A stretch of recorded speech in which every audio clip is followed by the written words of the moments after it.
அன்புக்குரியவர்களே, 4 வருட காலமாக கழகத்தின் முதல்வராக, கழகத்தின் தலைவராக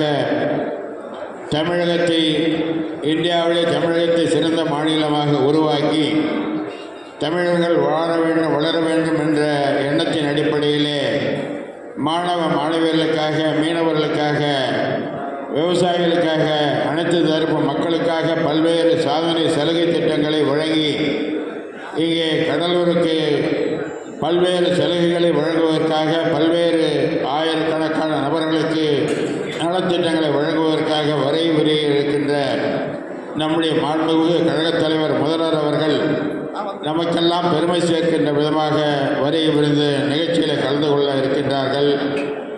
இங்கே பல்வேறு மாவட்டங்களுக்கு நம்முடைய மாண்புமிகு முதல்வர்கள் சென்று வந்து கொண்டிருக்கின்றார்கள். அதையெல்லாம் நம்முடைய மாண்புமிகு மாவட்ட கழக செயலாளரும் மாண்புமிகு அமைச்சர் அவர்களும் கண்காணித்து கொண்டிருக்கின்றார்கள்.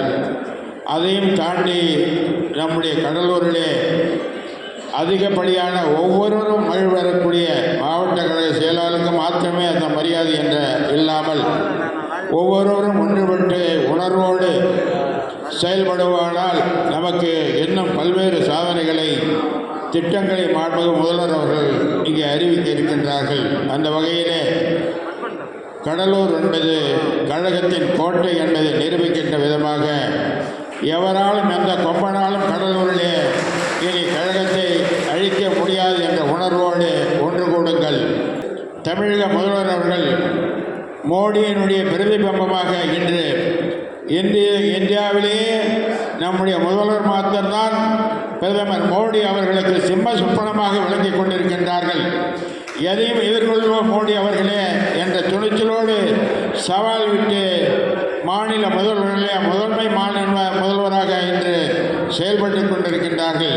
நீ எந்த நிதி வேணுமானும் நிறுத்திக்கொள், என்னுடைய தமிழக மக்களுக்கு எந்த நிதியும் நான் கொடுக்காமல் இருக்க மாட்டேன் என்ற உணர்வோடு பல்வேறு திட்டங்களை தொடர்ந்து நடத்தி கொண்டிருக்கின்றார்கள்.